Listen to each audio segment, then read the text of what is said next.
Pessoal, a Fabi me pediu que eu falasse sobre a resistência na clínica, o que é um tema, assim, super rico e importante, né? Basta ver que na obra de Freud, a resistência é frequentemente mencionada. Praticamente, ele desenvolveu a psicanálise a partir da compreensão da resistência, né? Ele foi observando ali o surgimento dos mecanismos de defesa. E dentre eles, a resistência e a transferência ocuparam papéis centrais. A resistência para, por assim dizer, né, evitar que fosse exposto aquele conteúdo que a mente queria proteger a todo custo. E a transferência para que se pudesse obter algum gozo ao longo daquele processo sintomático. E aí, alguns autores, eles chegaram ao ponto de dizer que a psicanálise, em última instância, eles se resumiriam à transferência e à resistência. Todas as outras coisas seriam desdobramentos. Alguns chegaram a dizer que o grande mecanismo de defesa seria a própria resistência. O Mesano, posso estar enganado nisso que eu vou dizer para vocês, mas me vem à cabeça agora a trama de conceitos, né? Onde ele fala é, bem sobre a resistência. Mas eu posso estar enganado, gente. Posso estar enganado. Tem algumas leituras que foram muito antigas e que me impressionaram até no momento, e depois eu fui deixando de lado.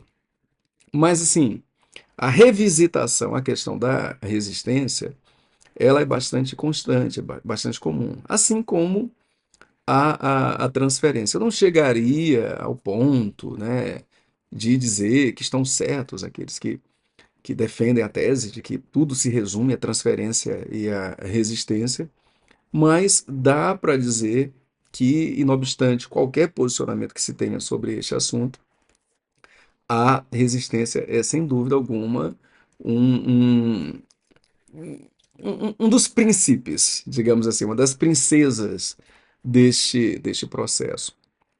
E aí, assim, dito da maneira mais simplória possível, por que a resistência, né? A ideia é a seguinte: é um certo assim princípio de coerência. A mente ocultou alguma coisa. Estas coisas que foram ocultas, elas tentam retornar. É o chamado retorno do recalcado, né? Não é nem que elas tentem, elas retornam de alguma maneira. E a maneira mais comum é pela provocação dos chamados sintomas. Mas aquilo que foi oculto é importante, assim entende a mente, que permaneça lá. Aquilo que foi oculto tem que ficar lá. Ele não foi afastado do consciente à toa, não é verdade? Se está lá, é porque deve estar lá.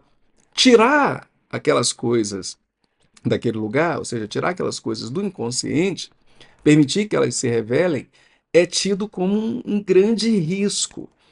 Então, a cura, por assim dizer, cura psicanalítica, que seria exatamente entender aquilo que está lá dentro, né? Não é exatamente tirar, né? Essa é outra coisa.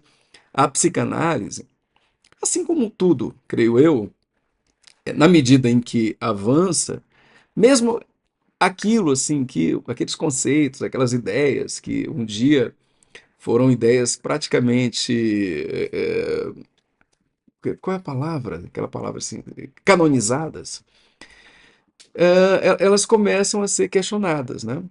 Por exemplo, uma das ideias é que uma vez que algo foi recalcado, apesar de haver um retorno, uma tentativa de retorno, aquilo nunca mais sai. Então, eu não tenho, não há um acesso completo ao inconsciente. Daí a interpretação. Tá? Não há uma revelação total, uma saída do conteúdo inconsciente. O que haveria é uma interpretação. Eu sei o que está lá. Eu sei por que está lá. Eu consegui por conjecturas, né, por insights.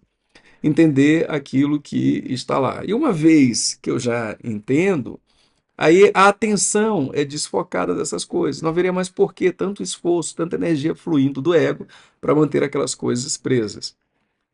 Agora, outros que dizem que não, que é possível sim um acesso total, a revelação completa, mas independentemente de qualquer coisa, o ponto é, algo foi aprisionado. E se este algo foi aprisionado, é porque a liberdade deste conteúdo aprisionado seria um perigo.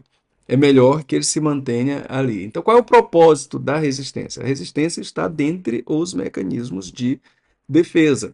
Quando a resistência ela impede o processo analítico, é porque é como se fosse assim, é como se entendesse que o processo analítico está chegando lá onde estão aqueles prisioneiros perigosos e vai remover, vai tirar aquilo que está preso. Então, a coisa vai colapsar. Os prisioneiros perigosos vão sair e a pessoa, digamos assim, ela ficará em perigo por conta desta fuga. Então, o que a resistência quer fazer, mais uma vez, a resistência é um grande soldado do mecanismo de defesa, é proteger a pessoa, mantendo preso aquilo que, pelo princípio de coerência, deveria permanecer preso. E, bom, as maneiras, elas são muitas, né? Porque a resistência vai se apoiar nos conteúdos mentais, né? Todos os conteúdos que estão à disposição da mente da pessoa. Então, a resistência, também é importante dizer o seguinte, que ela não é uma especificidade do processo analítico. Então, sempre que alguém sente que o seu íntimo está de alguma maneira ameaçado de exposição, há um processo de resistência. A resistência tem várias atuações no dia a dia. Contudo, o processo analítico ele tem esse propósito, né, que é pela interpretação libertar, por assim dizer, aquilo que está aprisionado. Então, na resistência, por conta disso, ou melhor, na análise, por conta disso, a resistência vai agir de uma forma muito mais intensa, muito mais constante. Tá? E vai se servir de tudo aquilo que a mente tem a seu dispor. Então, vai acontecer coisas como as que foram citadas na própria mensagem da Fabi. Atrasos, por exemplo, são bastante comuns. Tá? Ah, ideias de que ideias até falas de que o tratamento está sendo mal sucedido, por exemplo, né?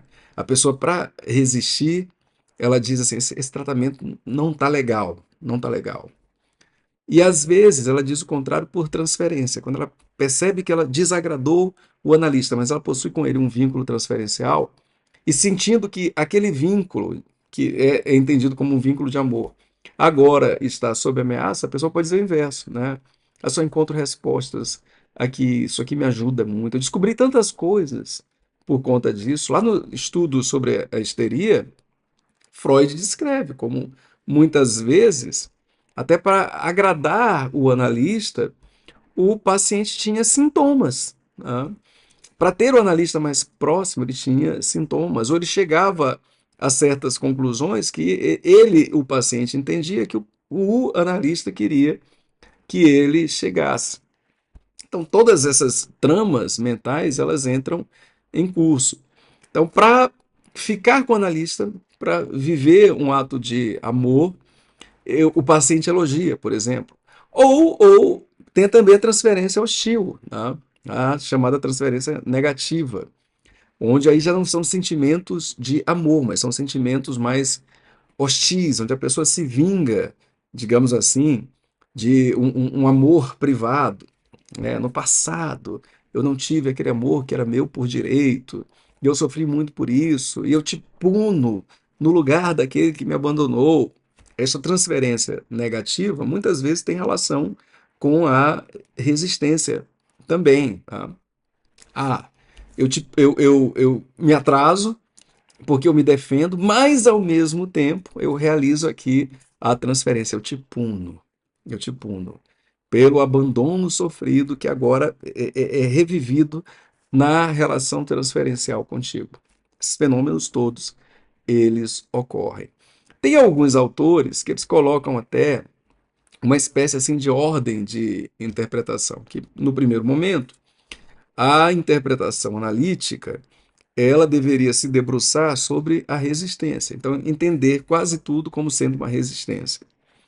E atrasos, falas, críticas ao tratamento, né? Silêncio, não tem nada para dizer, não tem mais nada para falar, né? Já tive tudo que teria aqui, comparações, tá? Elogios a outras coisas, como aquilo ali me ajudou, aquilo ali é muito melhor. Estou pensando, assim, sabe? Uma ameaça ao analista, estou pensando em fazer outras coisas, enfim. Então, no primeiro momento, seria um foco dado à resistência. E talvez até o analista já iria inclinado a entender que todas as expressões clínicas seriam uma expressão da resistência. Já no segundo momento, aí alguém poderia perguntar, mas que segundo momento é esse? Depois de quanto tempo? Isso tudo é marcado pela sensibilidade do analista, tá? Não é assim, depois de 20 sessões é para resistência, outras 20 para transferência. Não é assim que funciona. É um segundo momento, onde já se percebe a energia do vínculo transferencial. Aí, neste momento, a análise seria voltada para a transferência. Então, tudo seria encarado em termos de enlace transferencial e aquilo seria analisado. Mas não há muito assim para se dizer, pelo menos eu acho que não há muito para se dizer sobre a transferência, né? Ela. O que mais poderia acontecer é pegar as centenas de situações que podem ser usadas para transferência. O que precisa ser entendido é a natureza dela. Qual é o propósito da transferência? O propósito da transferência é, a serviço do mecanismo de defesa, evitar que seja liberado aquele prisioneiro, aquele conteúdo mental desconcertante, doloroso, que gera vergonha, que gera sentimentos negativos. Esse é o propósito. Como aí a consciência, a transferência vai se servir dos recursos à disposição da consciência. Medo, um medo muito grande, sentimento de medo, um incômodo, mal-estar, atraso, críticas ao tratamento, às vezes ataques à pessoa do analista, enfim, tudo aquilo que evita o processo ou o avanço dele. Então, basicamente é isso. No final das contas, vale o que diz Freud, né? O processo analítico ele é muito artístico.